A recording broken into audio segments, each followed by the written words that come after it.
Good afternoon, good morning, and good night from wherever you are in the world. This is PNR for Thursday, May 23rd, 2024. I'm your host, Rob Acampora. And all I can tell you is, boy, what a week we've had. How we're going to dive into all this in a certain amount of time? Well, we're going to give it a try. As I'm bunkered in here on the Jersey Shore, we bring in our panel of experts. First, from the other part of New Jersey, my cohort in crime, who I'm normally with, but for another week, we're apart. God help you, Annabelle. I think you're feeling a little easier that I've got a little bit of a separate micro studio. Yeah, Rob, how are you today? Everything going good?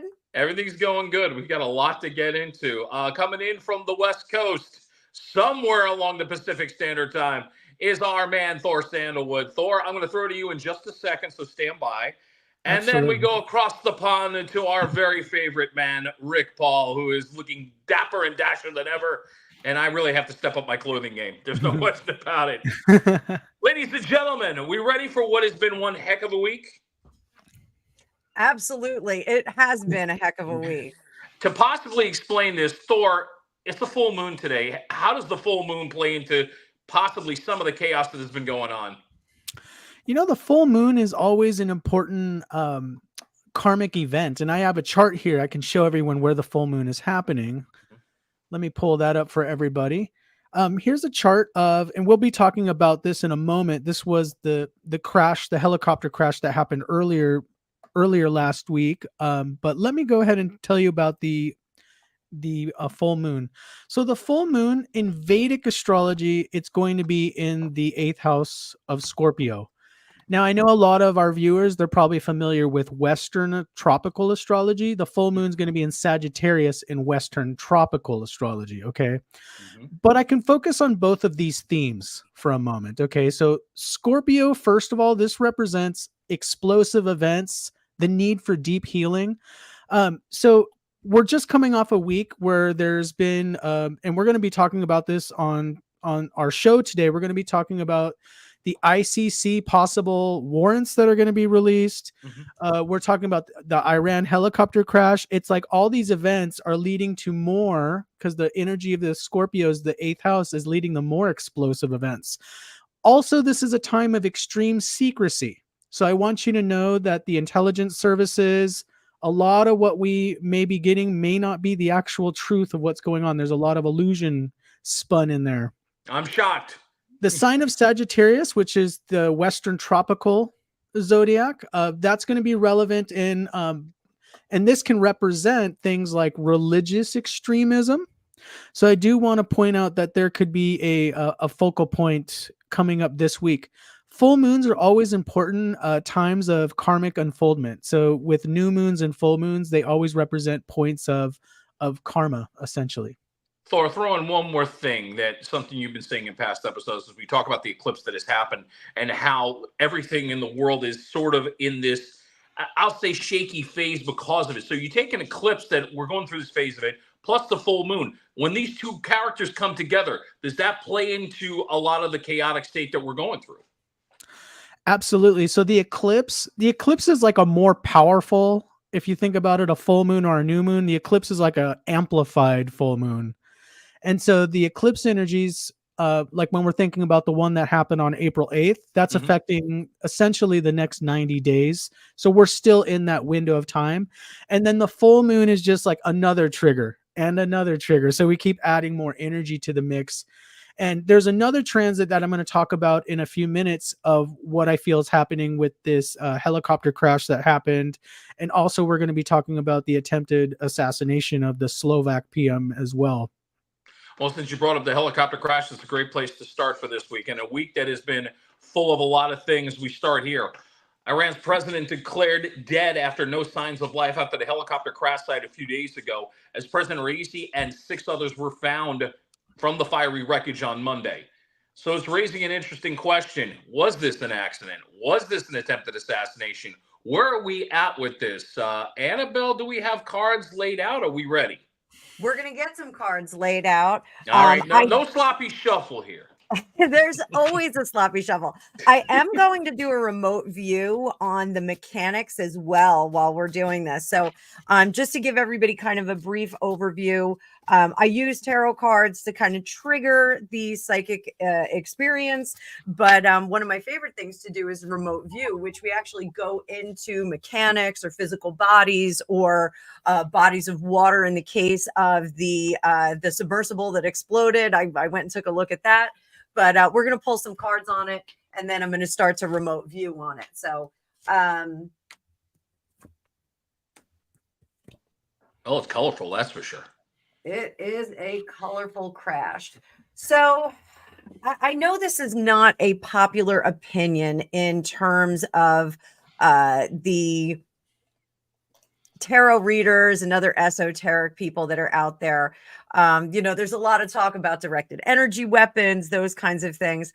I have been getting a tube, that there is a tube somewhere in that machinery that literally popped and was spraying liquid all over the place. Now, is that sabotage before that aircraft took off? I don't know. Maybe it could have been.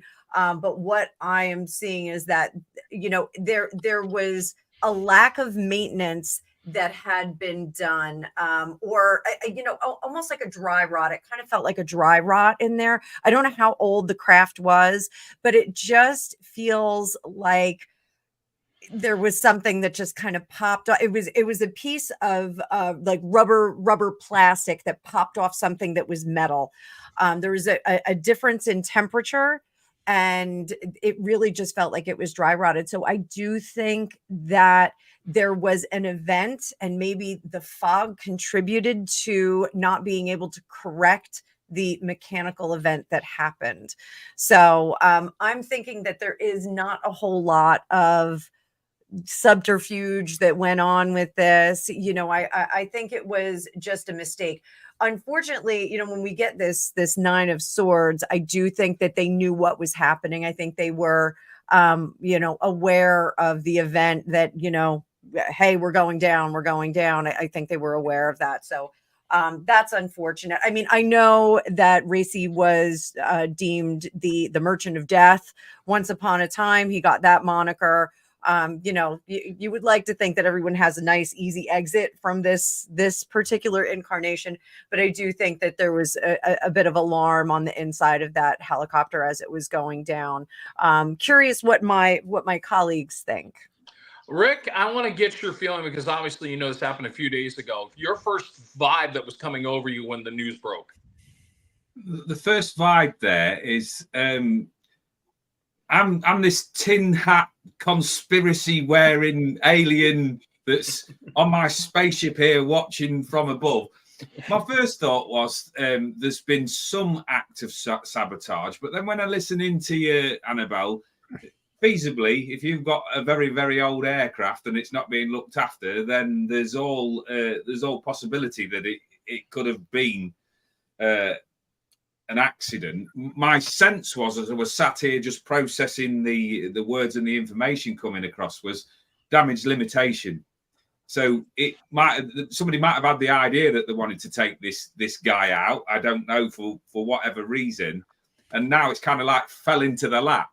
So it's like scrambling now so that they can put a spin on it. And when I'm looking at all of the cards there, for me, have just got like this surrounding feeling. So I don't feel like anybody's going to benefit out of it. There's, even the people that have got a vested interest in it, that they're not going to benefit like they are. So even if they're putting this positive spin on it, there's still a war going on. There's still many other battles to fight. And for me, it's just this feeling of not being clear.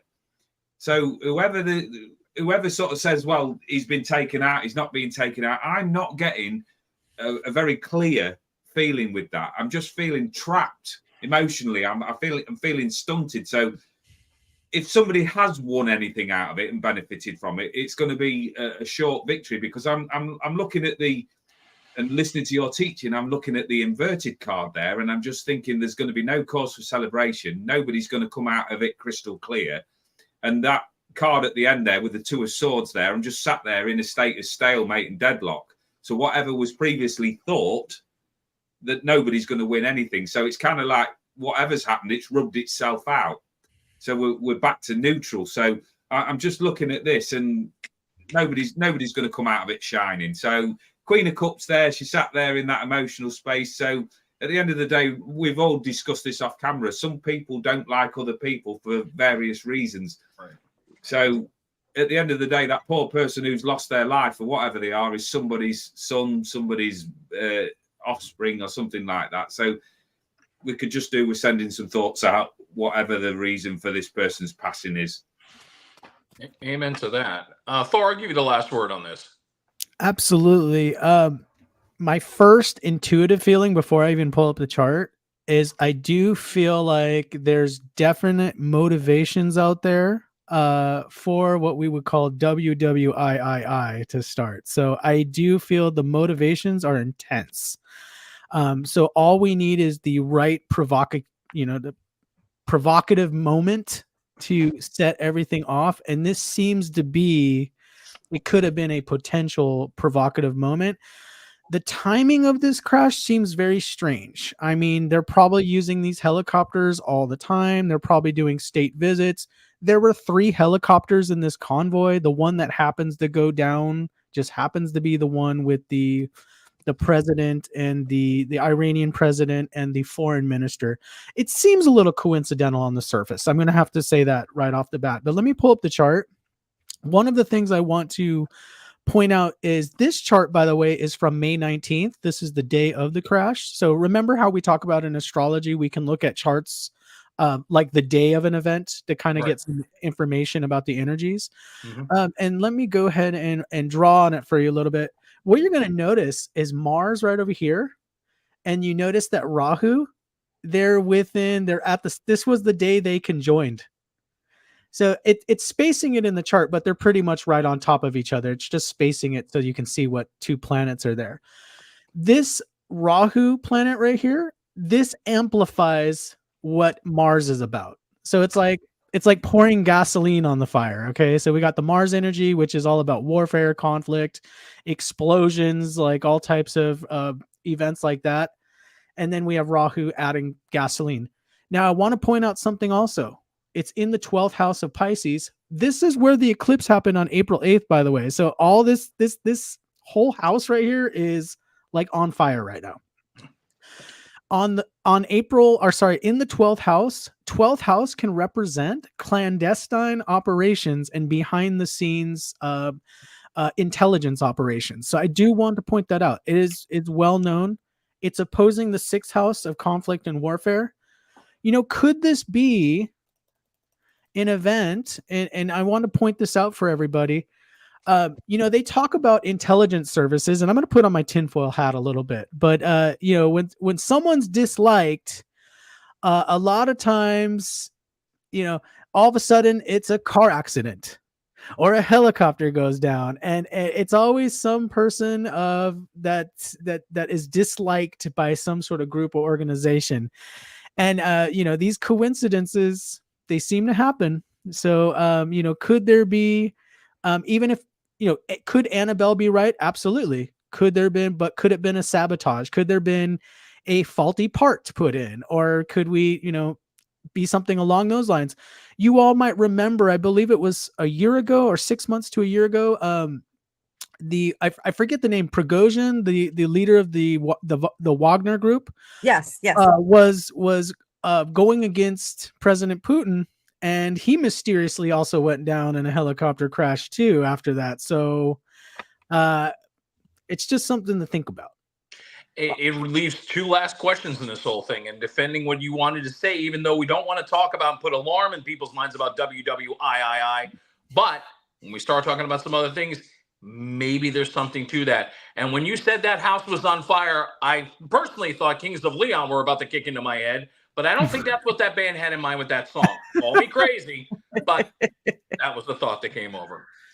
With that in mind, it segues beautifully into our next thing, because when you talk about what happened to the Iranian president, we got to talk about the Slovak Prime Minister, Robert Fico, who was shot multiple times back on May 15th in central Slovakia. Now, Prime Minister is recovering, but politics in this region now remain divisive because of what happened. So what does the future look like here in Slovakia? And are we on the verge of, to defend something we just said in the last segment, expanding wars, maybe playing to those 5 little letters, 2 W's, 3 I's? Annabelle, I go to you. So I've got some cards pulled up here, boys and girls. Yeah. I don't like the reaction from Thor. So We got the devil in there. yeah, and I think the devil in reverse is very curious in this position. So, you know, when we get this 7 of wands here, so sevens, the odd number cards, 5, 7, those are really unstable energies when we're looking at tarot. The 4, 6, 8, those are more stable, predictable energies. So this 7 in reverse really shows a chaotic instability, and it's amplified by this 5 of wands, which is our war card.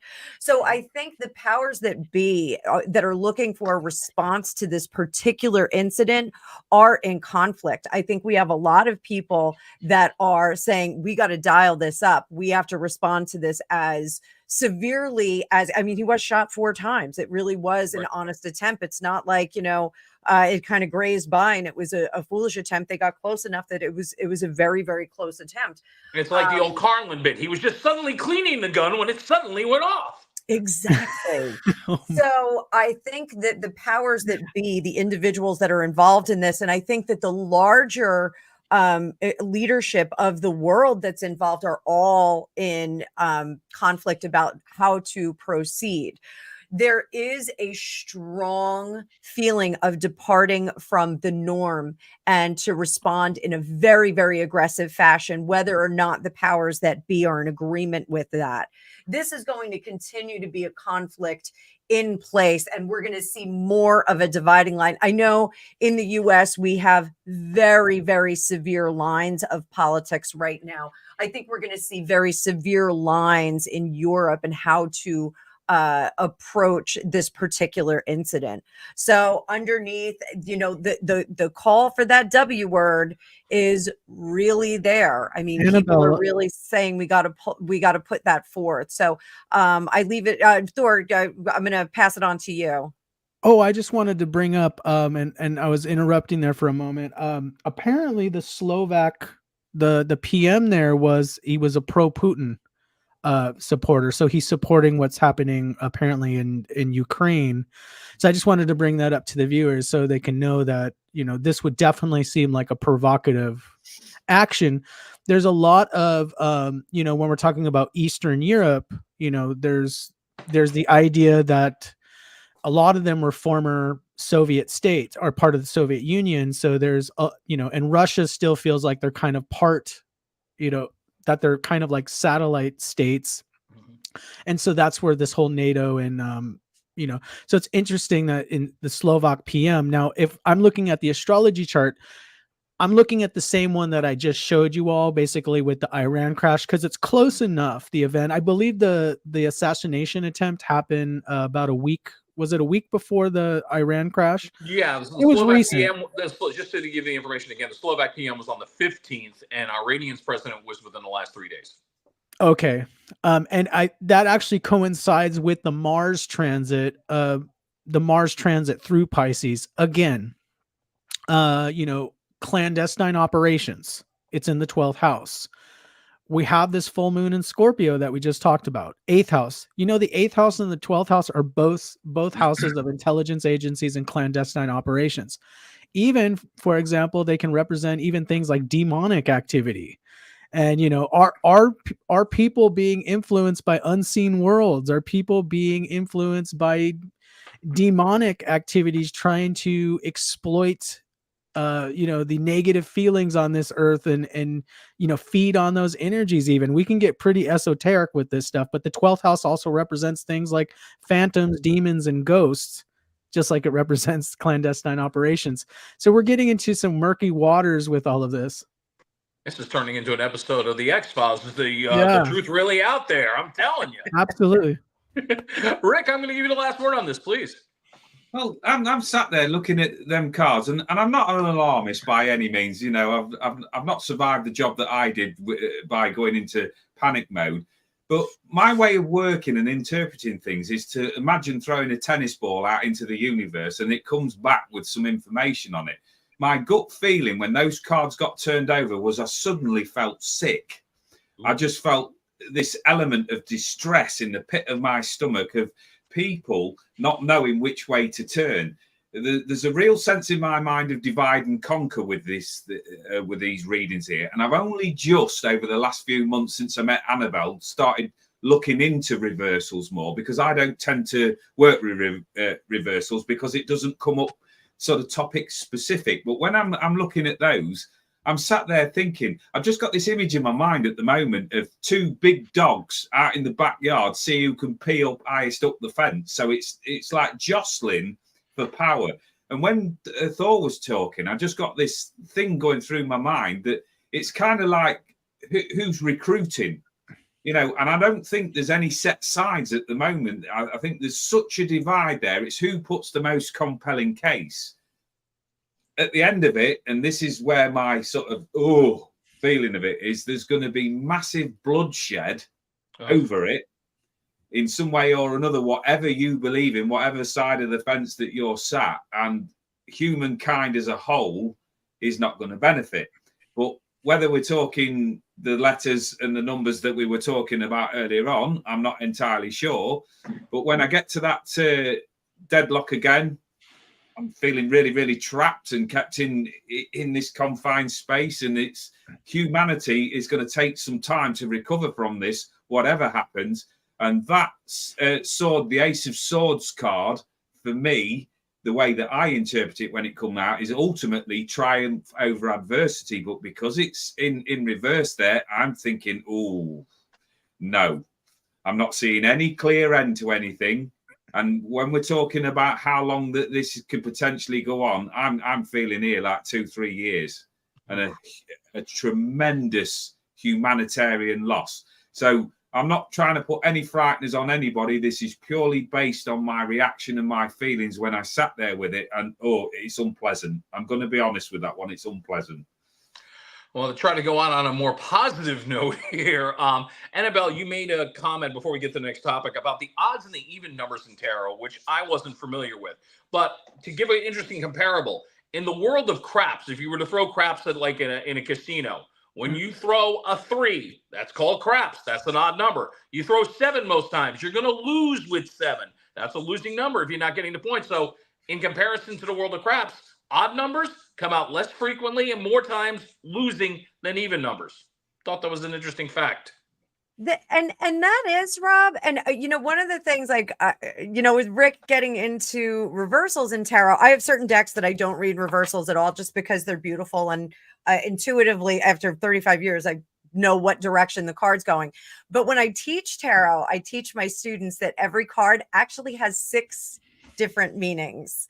So upright, we have an increasing energy, a stable energy, and a decreasing energy. And then in reverse, we have a decreasing, stable, and increasing. So there's actually 6 different meanings for every card. You just exploded Rick's head. You just killed Rick's head. Don't do that. But I tend not to look at the odds and evens as winners and losers. The odd cards just show shifting energies and maybe discordant energies, but not necessarily losing energies.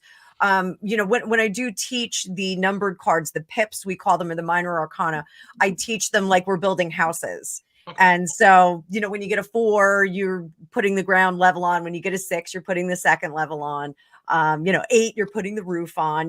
It's an interesting concept as a novel way to teach it, and I think it's pretty comprehensive. But I wanted to just bring up one more point about the incident that happened, and not to tie it into Franz Ferdinand. Those of us who know our history, Greg and I, my husband and I, had a discussion about it, and he said the difference between World War I and any incident that may happen in the future is that it really was built upon territory and commodities and those kinds of things.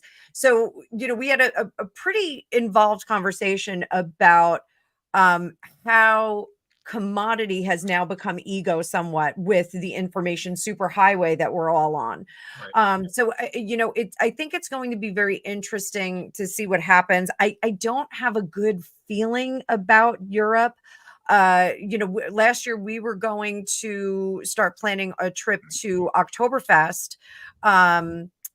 For 2023. And I said, you know what, with everything that's going on in the let's not do that. Let's kind of stand down for a little bit. Just had an uncertain feeling about traveling to Europe and doing 5 days of drinking and pretzel eating. So perhaps we'll be there next year. I'm hoping next year will be a little bit different, but we'll have to see. But I do have a very uneasy feeling about Europe. I think people are getting very extreme.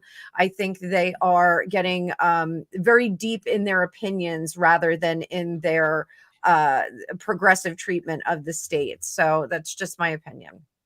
Good stuff, panel. And it also goes to show you only Annabelle could actually give you the history of Franz Ferdinand. All I can tell you is they were a great band in the last 20 years. Take me out. Moving to the next topic. That's Well, okay, Rob, because I was wondering who Stevie Ray Vaughan made mad, and that's why his helicopter went down. So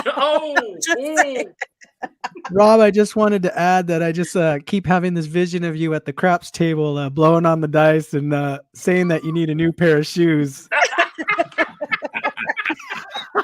My problem is I fall for the sucker's bet every time. I want to throw the hard 8 at 8-1. I'm going to throw the hard 6. See? Even numbers. Moving right along. There was a speech that came out within the last week that definitely caused a little bit of chaos. It was at the graduating class of Benedictine College, where Kansas City Chiefs kicker Harrison Butker talked about embracing traditions. Now, in one part of the speech, he did say, for women, the highest purpose is to stay home and have kids. Now, what's interesting about the speech, it is spurred on a lot of response on two sides of the aisle, with certain people defending on one, certain people defending on the other. We've seen the likes of Eddie Vedder of Pearl Jam bash the kicker. We've seen Patricia Keaton from Everybody Loves Raymond defending him. We've heard members of the Kansas City Chiefs saying they have their back, but yet the NFL has distanced themselves from any of these comments. Now, mind you, this was a speech that was done at a private university. It became public, and he has the right to his opinion. But, Annabelle, as we go to the cards, I'm trying to see what the backlash is going to be, especially not only for him, the football team, and also keep in mind, he brought up Taylor Swift during the speech. Somehow you don't mess with Taylor Swift in any way, shape, or form. Yeah. So, I full disclaimer. Okay. I do think as a wife and a mother, I do think that is the most important job. And I'll quote Jackie Kennedy on this. If you bungle your kids, what else are you going to bungle? That was the paraphrase, but she did say bungle your kids, don't bungle your kids. I do think that it's a really important job that has been outsourced to a certain extent with the advent of two income families. So this is an editorial on my part. I was discussing with Rick beforehand that, when I was a single mom, I had the option to do a different job, but it would have required me to come home when my children were asleep. At the time, I was doing a certain position in corporate America where I was coming home. My kids were already washed and fed and in bed, and I would get to see them for, a half hour or so. And it was all in the spirit of, creating a great life for us.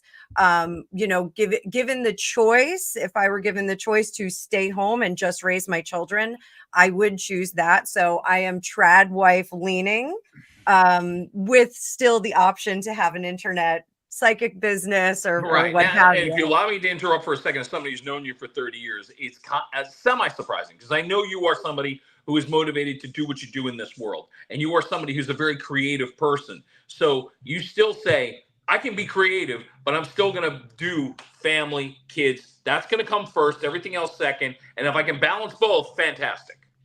Sure. And that really is, where I'm kind of, Rob knows me from the days of like, I ain't going to listen to no man.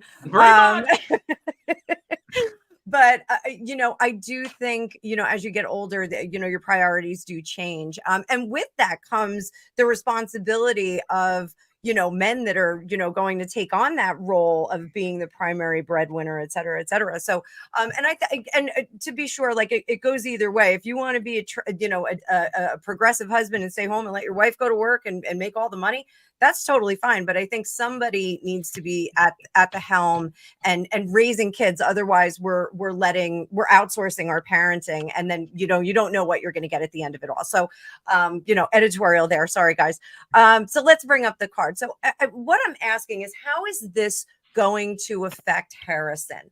I think he spoke from the truest point of his person. And this isn't a defense of what he said, but I think that this really is his morality, and really the way that I just spoke about how I feel that parenting is the most important job that you can do. I think that's really where he is coming from. Keep in mind, this is a professional football player who makes oodles of money and has the luxury of saying, honey, you stay home and raise the kids. Good point. I did not see anywhere that there was any restriction that he, put his boot or cleats on anybody's neck. So I think the backlash from it really was kind of subcontext. People were trying to read between the lines, like he would force someone to stay home. And I didn't quite get that from the transcript that I read.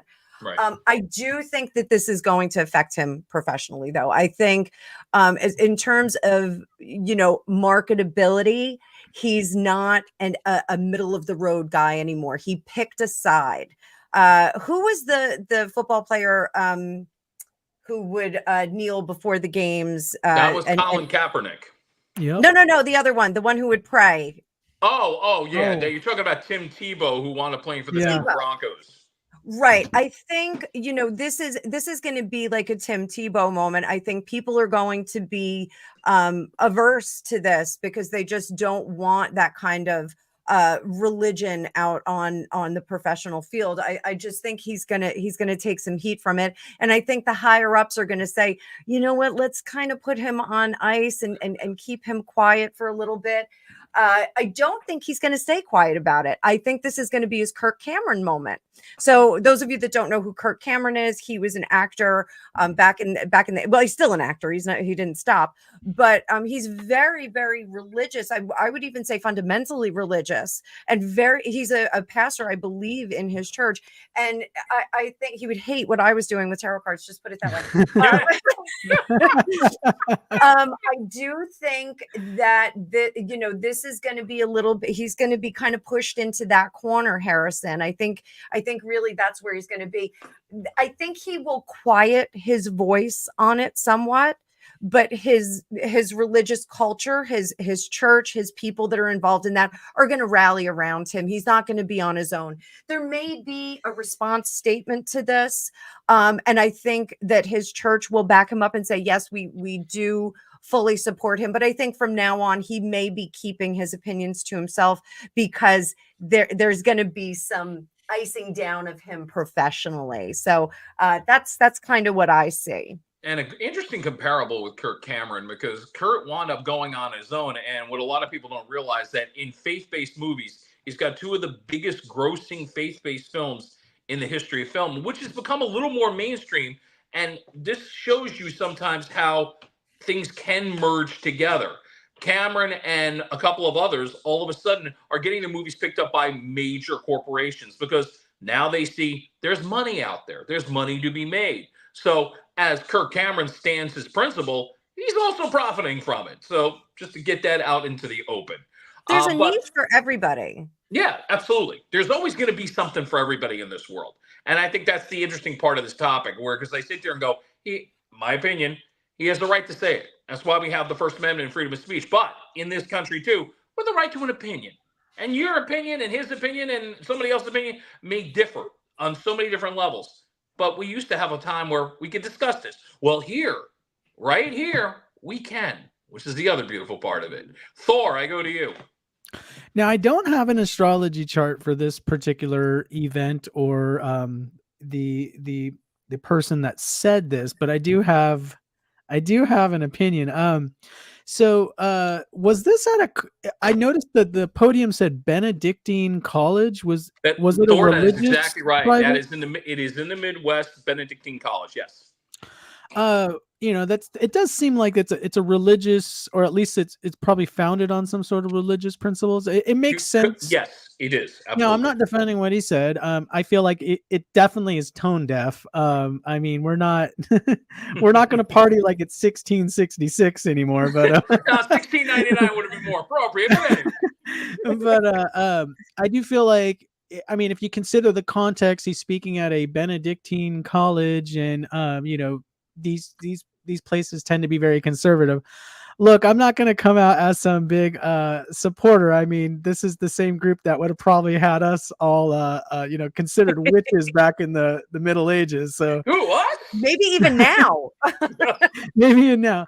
But I will say, yeah, I do feel like we're in an age where, and I'm going to kind of segue this for a moment. And this is going to make kind of sense. So back in the early 2000s, you may remember when we talk about the election of George W. Bush, they talk about the evangelicals helped get him elected. Yes. And so they've been a very powerful group in the United States. And that was almost 20 years ago. I feel like the evangelical presence is kind of diminishing, actually. I mean, we had a lot of things as far as, for example, a lot of the issues back then, people have softened up on. So when we, so nowadays it's more dangerous territory to kind of have an evangelical spin or point of view on things. I'm not saying it's wrong, because I do believe in the First Amendment, but I do think it can be damaging for somebody's career, especially if they're a professional football player, to come out. Like I, for example, I don't think we're going to see any more Tim Tebow's and things coming out. It's becoming more and more taboo to kind of come out with these kind of things. And this is where I go to Rick, who's got his broom out because he's one of the witches of PNR, and a man who, by the way, has no interest in American football. So this ought to get really good. I'm sat here, and we had quite the heavy topic previously, so I'm going to bring in my humorous side to this. Please do. When it all came up, there's a thing over here that's known as foot-in-mouth disease, where you engage the mouth before you operate the brain. And I've been married for 28 years, and my theory is happy wifey, happy lifey. So that gentleman, whoever he is either brave, naive, or foolish. And I'm not quite sure which one, because I'm just thinking, when he's stood in a room full of people, he must have something that's not quite wiring in properly, because it's, dude, read the room. Because in this day and age, he may well have a valid opinion. It may well have merit, but know when to say it and know when to pump the brakes, because that's just like you were speaking on the earlier one there about adding fuel to the fire and things like that. As soon as you opened up on it, I went, oh. And it's like one of those reality TV shows where you're going, God, I hope he gets away with it. And it looks bad, and I can't look away. This is all going to explode. But a little bit of seriousness with it. Looking at the cards and the question that was asked, will this harm his overall career? I don't think it'll affect him as much as, like, if the likes of us had sort of come out with a comment like that, and we've got sponsors on there. He may well lose some sponsorship there. But the money that he's going to lose, it for me, will be inconsequential. You know, it's not going to be the end of his career, but it may put a little bit of a stain on it. If I was his PR guy or his manager, I'd be just going, right, mate, I think just for a while, duck your head down a little bit, because there's going to be one or two people out there that are going to be gunning for you. So think before you speak. And I'm a fine advocate, because I have a habit of engaging my mouth before my brain gets in gear. So I'm sat there going, oh, well, just on this occasion, thank God it wasn't me. So I actually have a question. Rob, is he married? Yes, he is. He is. He is a family man with wife, kids. Wife has been very behind his back on this whole thing, without question. Okay. Yeah. Well, she's only going to argue with him, is she? What did you see in the multimillionaire footballer that's going to provide for you for the rest of your life? Of course, I'm behind him. 100%. Yeah, and that's the thing a lot of people don't realize. Even if he's only a punter in the NFL, he's one of the best. He's making millions. So I don't feel bad for the guy. I'm like sitting here going, but also keep in mind something about reading the room. Rick made an interesting point. I think he did read the room. I think he knew the room he was speaking to. What he forgot was, I don't think this is going to go viral. That's the thing everybody seems to forget. We're in a world where everything at any moment could go viral. This show could go viral. We'd be very happy with that. But since we're not, we continue on because we still got more stuff to get into. Annabelle, put up there we go. Thank you very much. She's on top of things. A spokesman for Israeli Prime Minister Netanyahu has been blasted by the German Chancellor Olaf Scholz's administration for stating on Wednesday that his country would arrest the leader if the ICC implements a warrant. I mean, could this be the effective end to the end of the conflict in Gaza? Annabelle, you've got some cards to shuffle, triple cut, and now deal. And one day you'll explain the triple cut, because when we deal poker, we only cut them twice. So it's Father, Son, and Holy Spirit. Thank you. You know, a lot of people think that tarot is anti-Christianity, standard religion. But the truth of it is that I keep my grandmother's mass card in with my cards. I have a rosary in there. Wow. I come from a mixed religious background. My father's Jewish, my mother's Protestant, my grandmother was Catholic. Like, go figure. We have a Hare Krishna in the family someplace. I'm not kidding. That's Translation, their holidays are goulash. Our holidays are super fun. So when I do that cut, it's the Father, Son, and the Holy Spirit. I just make sure that I ask all of those powers that are on high to guide me in the best possible way. Amen. So that being said, I did 2 spreads on this one. Netanyahu's on the top, and I want to make sure I say his name correctly. It's Sinvar. Do we say Sinvar or Sinwar? I'm honestly not sure, and I usually do my homework on that. I'm sorry. So that's okay, because I could not find the correct pronunciation. I actually saw 2 when I did the search on it.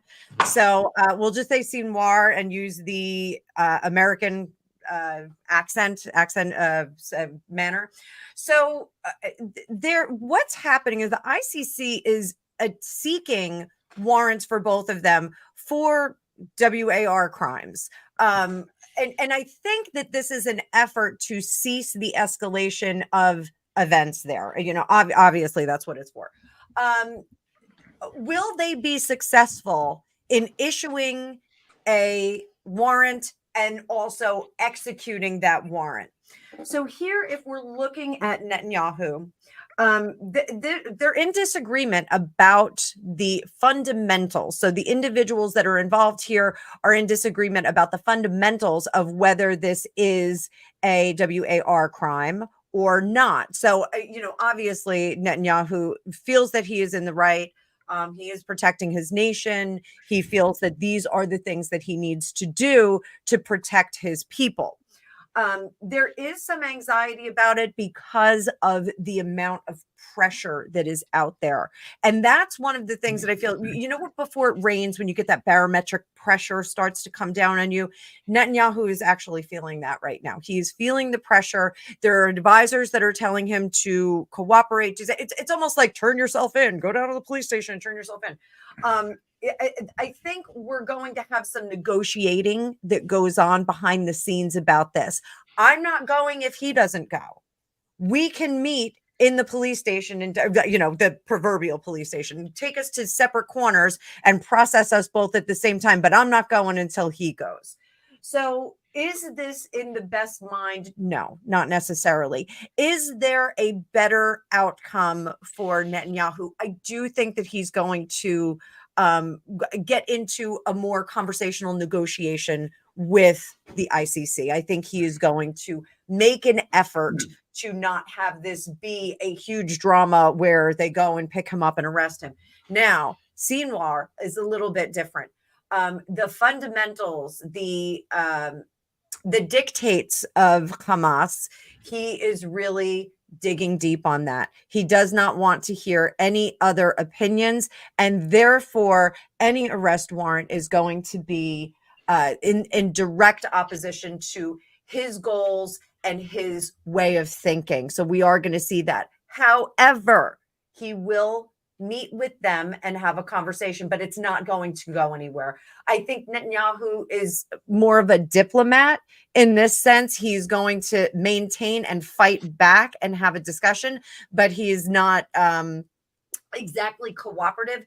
This Hamas leader is really not cooperative at all and will go there with non-negotiables in hand. That's all he's got. He's not willing to bend on any of these things. So are we going to see them both issued warrants? I'm going to pull card on that.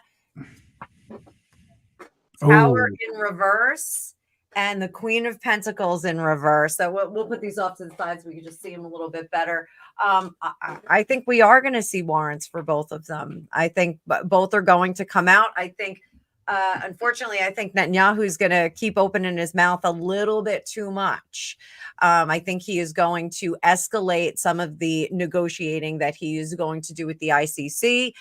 This individual, I think, is going to just not negotiate at all. Sinwar, I think he's not going to negotiate at all. So that's what I see there. It almost seems like this is this high stakes game of chicken, and the humidity in the room is 98%. Yes, I would agree. Okay. Rick, what is your vibes on Netanyahu that you've been getting off of him over the last few weeks up until now? Say I'm looking at the cards here again because I don't want to make an ignorant comment there. Fair enough. I have very little knowledge about the state of the Middle East and places like that, but it seems to me, ever since I was a little boy, that there's been conflict around that region ever since I can remember. And I'm looking at that, and I remember sort of personalities' names as they come up, but I'm just going purely on these cards because I'm not religiously minded or politically minded or driven in that way. But I'm looking at that, and I'm looking at that card.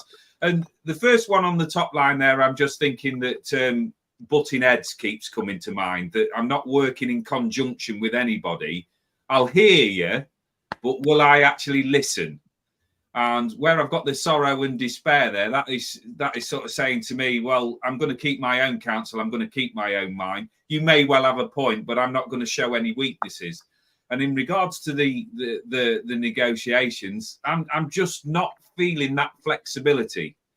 It's one of those where I feel like, oh, if I must, I'll get involved. If I must, but I'll hear you out, but essentially, I'm just going to what I call cock a deafen to it. I'm just going to tune out. It's like the Charlie Brown type of thing with the in the background. Yeah, I'm there.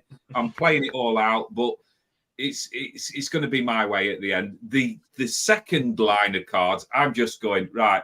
I'm not even going to waste my time justifying your existence. So it's almost in my head. It's like, go away, peasants. I'm far too important to deal with any of this sort of stuff. All right, if I've got to. And I think if we got two people there, say I went round as an arresting officer, that you would get less fight from the top guy, and the second guy would be the one that would resist you all of the way. Essentially, he knows that he's got to play ball, because there's bigger things at play than his own opinions and values, but he's going to fight it all of the way. There's no negotiation with him whatsoever. There's no softness, no flexibility. Will the warrants get issued? Yes, I believe my feeling is that they will. Will it come to anything constructively? That's the bit where I've got my doubts, where I'm going, yeah, okay. I'm just getting this feeling of posturing. You know, it seemed I loved your analogy there about the temperature and the pressure in the room. Mm-hmm. That's exactly how I feel it. But it's just one of those that there's an expectation from the outside world that that nobody's above the law and we need to take everybody to task. But what will it come to at the end of it? That's the bit where I'm just going, a big pile of isht. See, I got that right, Annabelle, this time. Big pile of isht. And that's what I'm going to leave you with. Yeah. You made it. I love the statement you said. I'm too important to be arrested. It does kind of come across that way, where it's like it's the plot to a really bad movie, and the sad part of it is, you know how this is going to end. In this case, I come to you, Thor, as you take a look at this. Do you have a chart for like the state of Israel that we can kind of dissect a little bit? Yes, that's what I'm going to look at. So, one thing I want to point out before I bring up the chart is the U.S. and the state of Israel, they are not signatories to the International Criminal Court. So even if they have these arrest warrants come out, it might amount to basically nothing. It would just be that. And I think some European countries have come out, like Norway. Like, for example, if Netanyahu was to fly there, then he could be exposed to arrest. But otherwise, if he just flew to the United States, nothing would be different, even with a warrant out there by the ICC. Now, let's go put up the chart. This is the state of Israel chart. And one thing that's very volatile right now, I feel like this situation is actually making things worse overall.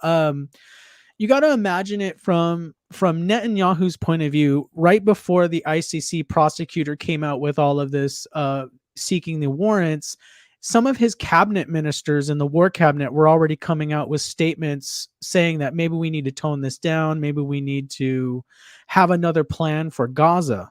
Okay.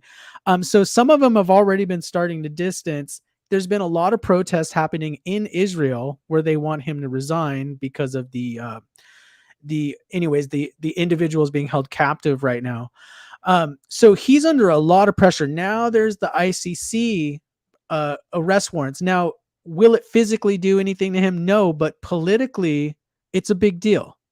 And what is your mark in history? What is your name going to be known as in history?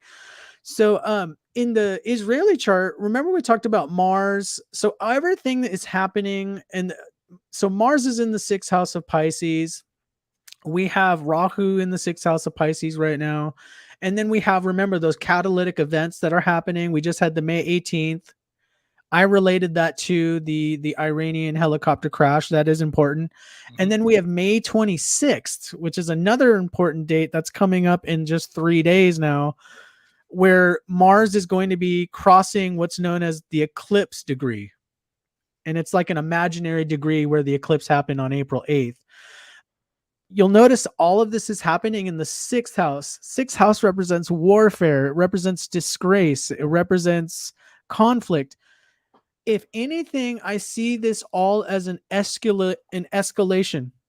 This is not going to help. I don't think it's going to help bring about a ceasefire. If anything, Netanyahu is going to start feeling more isolated. And you know what people do when people feel like they're backed into a corner and more isolated, and they feel that they are right. You know, I'm actually afraid that there actually might be bigger moves made because he might see that his time in the office is limited. So he might feel that, if you forgive me for interrupting, do you believe that when we talk about the 26th, that's going to be sort of the leaping point of worse things potentially to come? Yeah, I think that, for example, and maybe one of my co-hosts here can correct me, but I believe there's been a lot of pushback on the invasion of Rafah. And, this could be that he just decides to go all in. So we're using the casino reference. Maybe he's going to put all his chips in on this because he believes he's right. And maybe that's what I'm worried about. Maybe he's going to do a Hail Mary kind of move because he sees that his politically, the timer is going right now. Most likely, if we're going to use the gambling reference, like you said, he goes all in. What if one nation calls? Are we on the verge of those 5 little letters again? 2 W's, 3 I's. That's what we're talking about. And then Iran, there's a lot of little factors here that are stoking the flames of hatred here. So it's a very dangerous time. May 26th is going to be an important date to look at. So even into June, since this is the psychic news report, in the June, I feel like when we look at the state of Israel chart, I feel like we're more in an escalation energy, not necessarily a ceasefire energy. And that's what's got me worried right now. It'll be curious to see what happens when we reconvene next Thursday, then. But while we still have some time, not often we get to do this, but when we have a little bit of time, we like to do something called Quick Hits, where we come up with 2 or 3 extra topics that have made news this week. Anna's going to put out like 1 or 2 cards. I'll go to one of my panelists, get your feel off of it. Anna, which Quick Hit do we start with? We're going to start with something that just broke right before the show. I think it was early this morning. Brad Pitt actually won a major part of the lawsuit against his ex-wife, Angelina Jolie, over the sale of their Chateau Maraval, which is a huge and glorious vineyard in France that they had bought together. Which means that, you know what that means, though? It means that George Clooney's coming over there with his tequila, and we're all going to have a wild party, baby. As long as Diddy doesn't show up with his Syrah. Oh! Oh, I went there. You have the most. I think you have the most knowledge on this. Put the cards out. Give us your take on it. I sure will. Let me pull this down. So, just to give you guys a little bit of background information, if you're unaware. So, Angelina Jolie, part of their split, they agreed they wouldn't sell the property or their share of the property to anyone else. Angelina went ahead and sold it to a Russian oligarch. Brad Pitt was very upset because he didn't get first right of refusal. He did want to have a say in that. He did want to buy it outright for himself. So this win is Angelina now has to disclose something to the number of 80 non-disclosure agreements. So it's really notable. And her defense, her counsel had said that it was abusive and disruptive to her life to have to be able to disclose these. The judge has now said that she does have to disclose them. So let's see, is this going to help Mr. Pitt? Or is this Mr. Smith? Or is this going to help Mrs. Smith? Let's call him by those to quote the movie, yes, indeed. So maybe we should kick it over to one of my colleagues on this one before I fire off. Look, Rick is probably sitting there going, Angelina Jolie, who cares? Brad Pitt, he has no interest in either one of them. So, you know what? That's why I'm going to go to Rick. Yeah, I'm sat there, and the sun card is the one that draws me because that's the ultimate sort of nurturer and sheds a light on things, brings things into being. I'm looking at those cards, and I've gone with a gut feeling because I'm not sure about the influence of the card in reverse there. I'm not 100% sure. It's not calling to me, but I'm seeing the one on the right there that practically sat there on my throne there. And we got the King of Wands in a very practical type of way that it's going to favour Mr. Smith, in my humble opinion there, that it's going to benefit him. Maybe he feels like it's been a long time coming because I do feel a little bit that I have watched and bothered to actually take any notice of. He does seem to come off quite a lot of the battles and the discrepancies on the losing battle. So I think this is just like the scales being redressed there.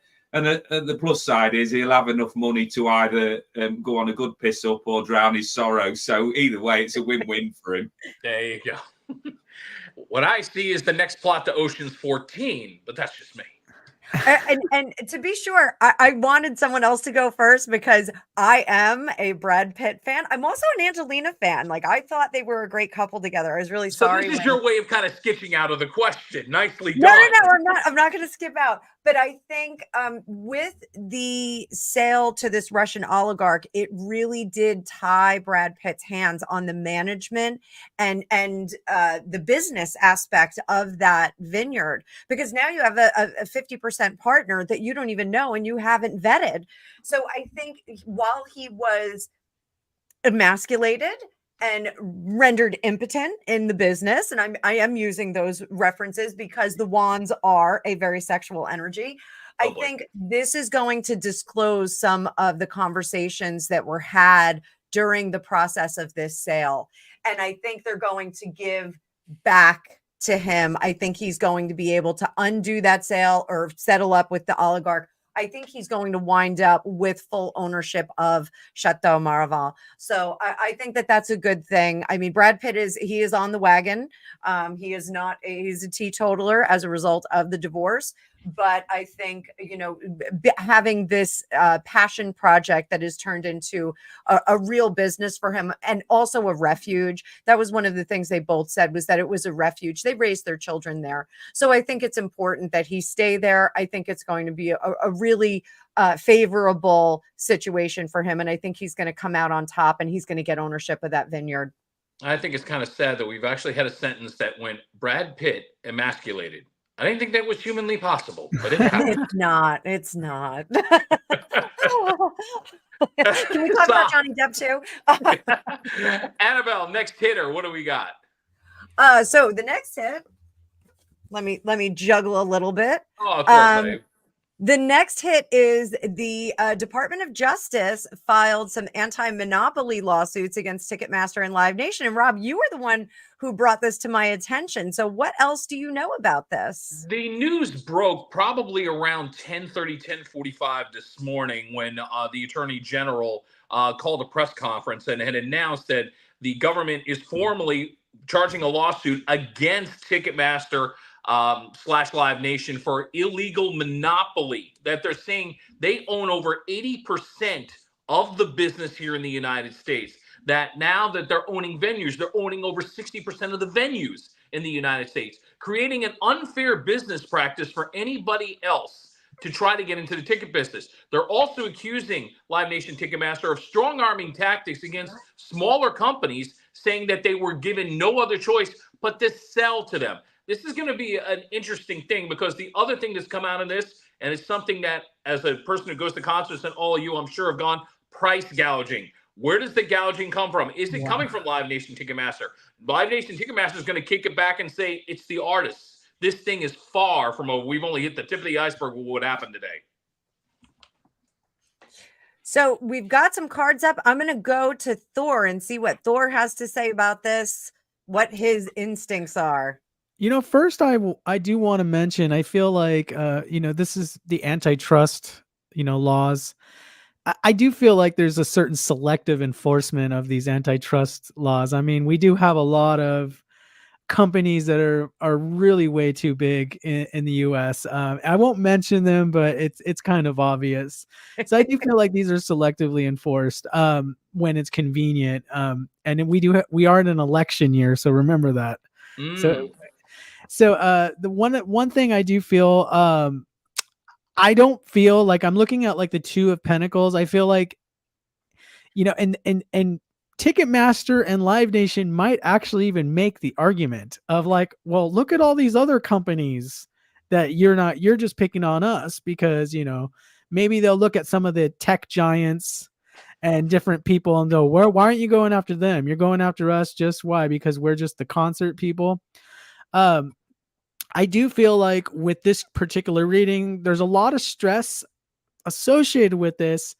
I don't feel like the government's going to get what they want, though. They want to have this kind of notch on their belt of like, okay, we applied the antitrust laws.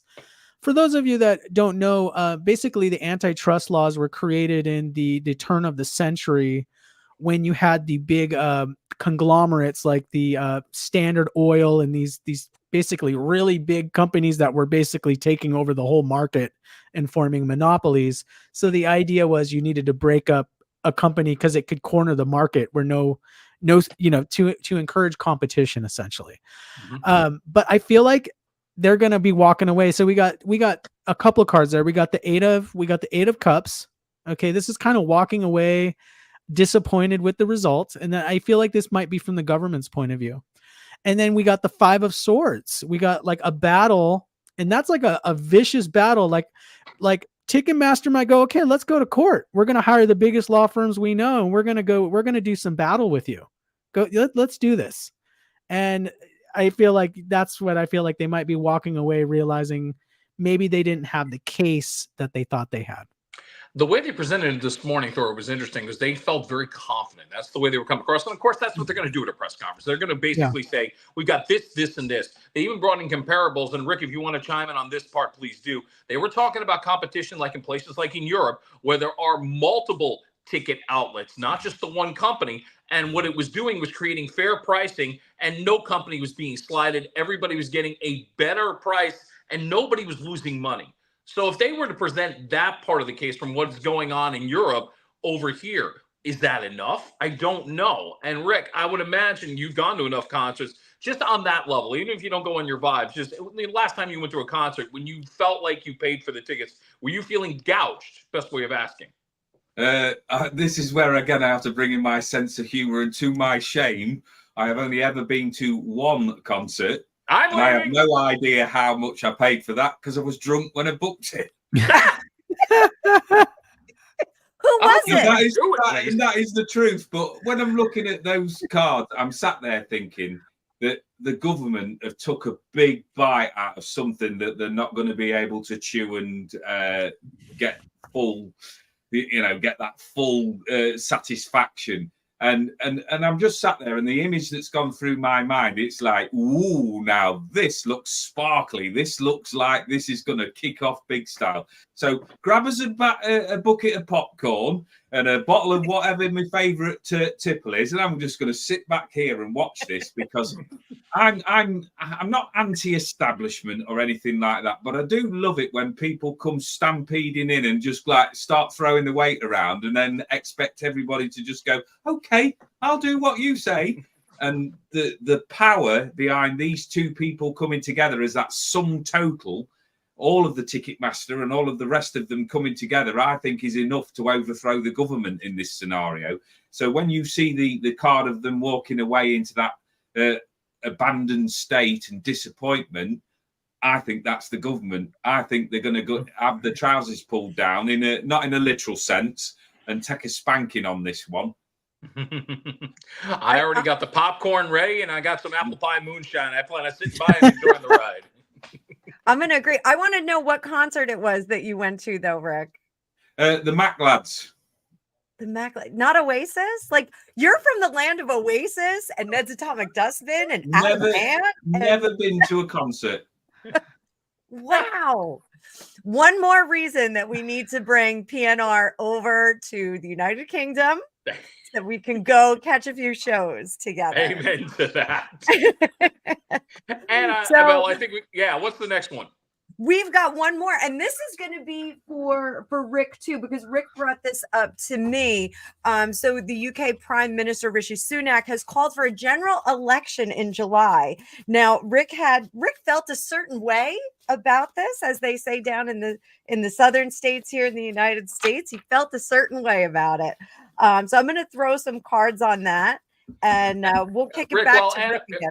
While Annabelle's throwing the cards, before the cards even come out, were you surprised that he wanted this general election to happen? I just think with him, he's just so... I'm just trying now to just process my words before this torrent comes out. I think he's that far up his own backside that he is just absolutely unaware of what is going on in this country. You know, there's people talking about these big conspiracy theories and there's this going on in the background and that going on in the background. I think this guy actually believes his own crap. I really do. He's got so much of this going round in his head that he's walking around, shaking hands and patting babies on the head and all of this sort of stuff. I think he actually believes that the people in this country are looking at him and going, oh, you multi-millionaire that's got a wife that's got access to huge amounts of money and you're not paying proper tax, allegedly, before anybody jumps on me, that we're all going to look at you and go, oh, he's the ideal one to take us out of poverty and lead us into these next few years. So in his addled mind, what he's done is, right, he was unelected. He found himself in there by default. That I'll put out there and I'll give everybody an opportunity to vote me back in because I've done such a wonderful job. And I'm going like this. What the is going on? Because this guy is just, for me, is just plain nuts. And so I have to put this into context, though, because I'm not a voter. So I don't think that you can sort of stand on your soapbox and complain too much if you're not prepared to put your money where your mouth is. Well, my overall view with anything to do with politics is that if you've got one side and you don't want to vote for that side, you've got to have somebody that's a viable alternative. And my belief system is just taking that objective point of view is that we haven't got anybody that is a strong enough opponent to take the country in a different direction. So the Labour leader, which is the most viable second party, whether we like it or not, for me is a watered down version of what Mr. Sunak is. So if you go with that, you're going to get like second-rate policies. But he's a sir at the end of the day. So is he going to be for the everyday man? Is he going to be for the people that's going to put the priorities? And essentially what we all want over here, and I feel comfortable in speaking in this manner, is more affordable, like houses, food, the shopping bill being reduced, the council taxes being brought down to a reasonable level and things like that. Is he the man to do it? Has he got the backbone to turn around and make these bigger decisions? Because for me, we're selling our country down the river. I'm getting on my soapbox here and I'm going to have to stop. I just get so frustrated that in this day and age, when our country is known as having one of the richer countries in the world, that we've got anybody that's having to go to a food bank just to get by. And it's one of those things that gets me really animated, because I don't like to see people suffering. Yeah. And unfortunately for me, that looking at this political process, I don't see any signs of it ending, whoever gets in. So I'll hush up now because I feel like I've gone off on one. The great thing about it is, before you read the cards, it's interesting to look at what's going on over there and what we got going on over here. And I'm kind of going, there's a lot of interesting similarities. That's all I'm going to say. Oh, yeah. I'm going to agree. Now with the cards, Rick. Oh, wow. Well, looking at that with that card on the left-hand side, he's going to be victorious. Oh, no. And perhaps. I'm looking at the card in the middle there, and he's got the ability to stockpile money, so he's going to be happy days. And the only thing that's going to happen is all of the rest of us poor schmucks over here are going to be in more pain and despair. So, exactly, Annabelle, that's it. I'm done. Tarot, you're out today. Oh, Annabelle, you have done something that has never been done to Rick before. As I went to him with the cards, he actually was silent for 5 seconds in shock. That never happens. I'm gutted. You never put Rick silent. That is never a good sign. Never, ever, ever.